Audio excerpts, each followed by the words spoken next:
In chart 3, it's wrongly shown as moon. You just note it as ascendant, a speculative ascendant measure. You have the first condition in chart 3. Papagrahas in 6th, 8th and 12th houses from Mesha Lagna. That is condition number 1 of the sloka. The second condition is they should not be influenced by Shubhagrahas by aspect or association. The third condition is either Jupiter or Venus should be in a Papakartri yoga when a medical emergency will be developing. So in chart 4, you will find ascendant is Taurus. You have Shani in the 6th house, a natural Papagraha. Ravi in the 8th house. And Mars in the 12th house. So 6th, 8th and 12th are occupied by Papagrahas.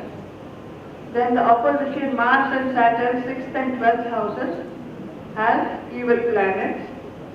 Then you have Guru and Shukra in Makara or Capricorn.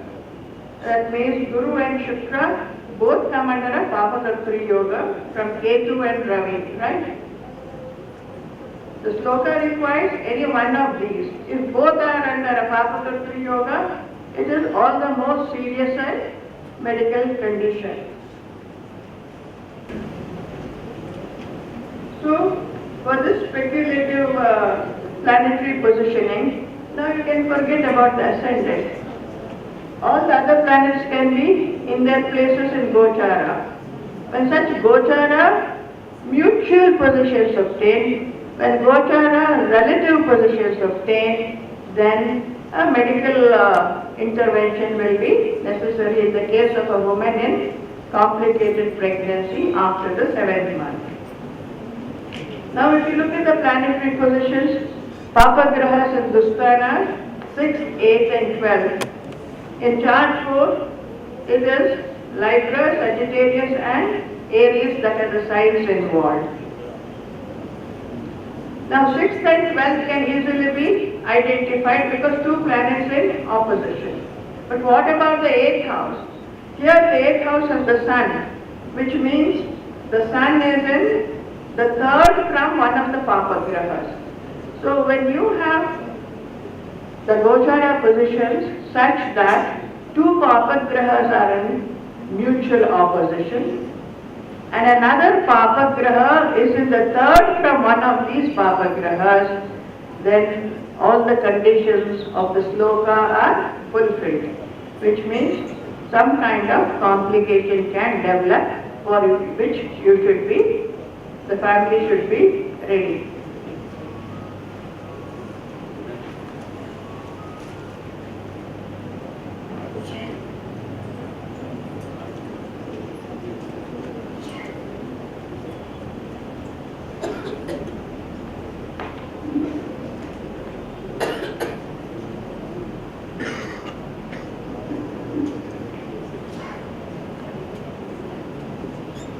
Now this is another sloka. It is also found in Brihad Jataka. Maybe the wording is a little different. But here what it says is, when the Lord of month of advanced pregnancy, that is pregnancy after the 7th month, is malefic, evil planets occupy the ascendant, and the 7th house being neither in conjunction with benefic planets nor aspected by them, the pregnant woman meets with death in consequence of a weapon or instrument.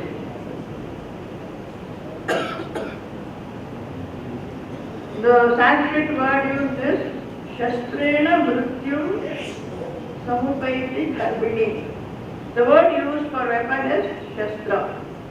Now Shastra can be a weapon or it could be the surgical instrument. But since we are dealing with complications in pregnancy, We will rule out the possibility of Shastra as a weapon. But on a total basis, you cannot completely rule out this possibility, because you can say a pregnant woman may also be caught in riots and she may be hit by some weapon or by a blunt object and therefore die. But now, since we are considering only pregnancy and surgical need for C-sections, we will interpret the term Shastra only as the surgeon's scalpel. So when the lord of a month of advanced pregnancy is malefic, and evil planets occupy the ascendant and the 7th house, being neither in conjunction with benefic planets nor aspected by them, the pregnant woman meets with death in consequence of a weapon or instrument. So when these conditions obtain, if a cesarean section is being done, the possibility of the woman dying will go up. Now it says Lord of the month. What does that mean? Can any one of you here answer this question, Lord of the month?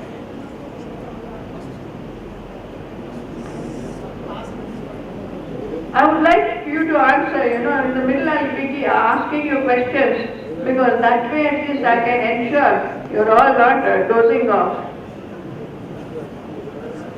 Now, according to both Jataka Parijata and Varaha Mihira's Brihad Jataka, the 9 months of pregnancy come under the rulership of different planets. The first month comes under Shukra, the second month comes under Kuja,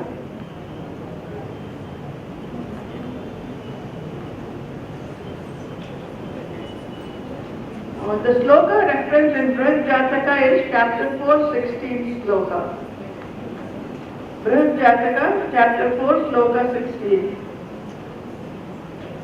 The first month comes under Shukra, the second month comes under Kuja, the third month comes under Guru, that is when the organs are supposed to be sprouting.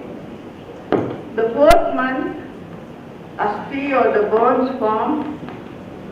Fifth month comes under the moon, when the skin begins to develop. The sixth month comes under Shani, when the fetus gets its hair. Seventh month, until the 7th month, the fetus is only a mass of flesh. In the 7th month, which comes under the rulership of Buddha or Jna, consciousness descends into the fetus. That is, a Jivatma makes its entry into the ball of flesh in the womb of the mother. 8th month is again ruler of conception. I'll come to that later. 9th month ruled by the moon. And in the 10th month, after 9 months are over, sure there is a Gajakesari yoga for the unborn child, or there simply see that there are powerful Dana yogas, or at least yogas for political power, yogas for all kinds of things they expect when you give them a Caesarean section Muhurtam. But what we must, as astrologers, must remember is that when you determine a Muhurtam for Caesarean sections, then it is meant only to protect the physical well-being of the woman delivering, of the pregnant women, and the surgery passing off smoothly.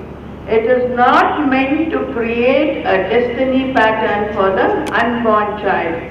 This we have to enlighten the people coming to us, just as in law and medicine. When there is a medical condition, the doctor will enlighten the patient on certain nuances of the surgery prescribed. Likewise, it is a duty on our part to tell the expecting family that the Muhurtam is only for the well-being of the delivering woman. Now there are lots of cases when people say they write to us asking for Caesarean section Muhurtams. And I'll just read out a typical letter in this regard. Now this letter is from a father-to-be. He says, "We wish to inform you that with the grace of God, we may be blessed with a second child between 24th October and 7th November 2011, as advised by our doctor. The term completion date is 23rd October. The date 26th October being Diwali is not suitable for the doctors.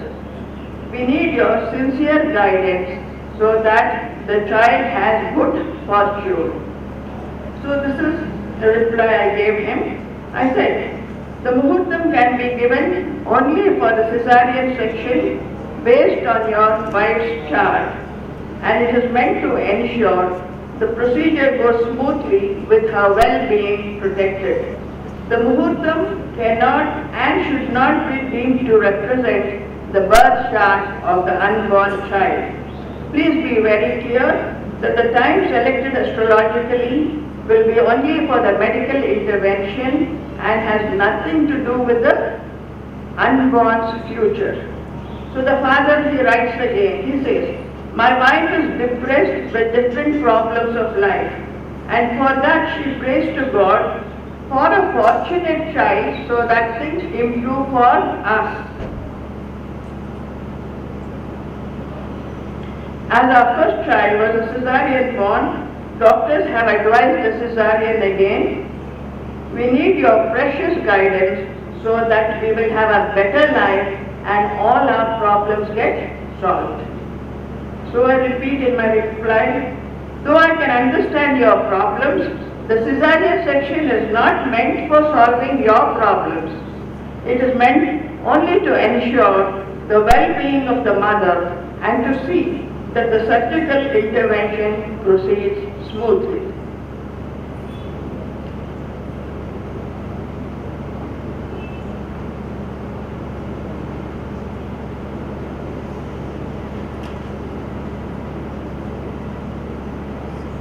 Another question that is often directed at the astrologer in the context of cesarean birth is, if a child can be taken out at the best planetary positions or at the best muhurtam, then that would tantamount to creating a destiny pattern of one's choice.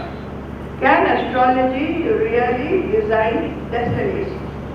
People say, so it is within our power, we can take out the child at the best available muhurtam so that it will have all the Dana Yogas, all the Raja Yogas and everything nice and good about in its life. But when people ask such questions, what they overlook is that you cannot make a cesarean section wait indefinitely for a good muhurtam. For example, Jupiter enters Cancer in June approximately, June 2014, when he will be in a sign of exaltation. And the pregnant woman is due to deliver in the next week, in the next 7 to 10 days. Can you give them a muhurtam saying we will wait for Jupiter to reach his exaltation sign and make it the Lagna? You can't. So you are circumscribed by many factors. Secondly, the usual range is 7 to 10 days. So the nakshatras will be those obtaining on these 7 to 10 days. And the nakshatra has to be compatible with the delivering woman's Janma nakshatra. That again narrows down the choice of nakshatras. You cannot have a cesarean section when the Vipat Tara is rising, when Pratyat Naidana Taras are rising, also Janma Tara sometimes. So you have very little choice. So where is the question of your wanting to design destinies? You have practically no choice sometimes.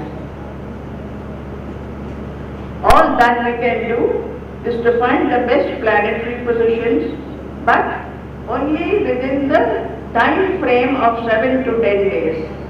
And even there, as I said, the date, the nakshatra on the date of the C-section should be compatible with the woman's Janma Nakshatra. So that also again reduces the range within which you can find the Muhurta. Then a very important Mahadosha in Muhurta is Sagraha Chandra Dosha. The moon should not be with any planet, whether benefic or malefic. So again, within the 7 to 10 days, your hands are tied. You have very little choice. So there is never a question of designing destinies in astrology.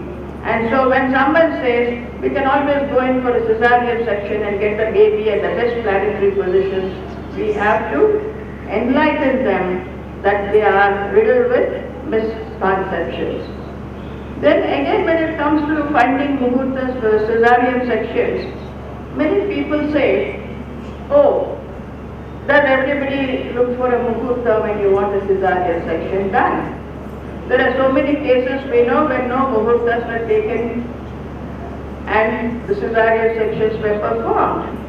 For that we can only give a counter answer. I have never gone to a doctor, I have never undergone a surgery, so can we dispense with the medical science? Can we dispense with medical jurisprudence simply because I don't need a doctor?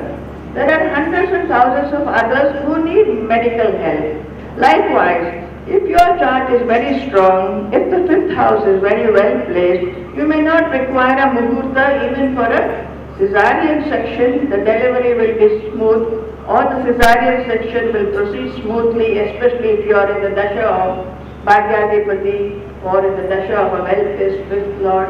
Likewise, these are all questions that are usually directed at rather shorted astrologers and which we must answer with a lot of firmness. Astrologers have often taken a position of defense. We are always on the defensive. I think we should give that up. We should now be offensive and aggressive if we should create respect for astrology.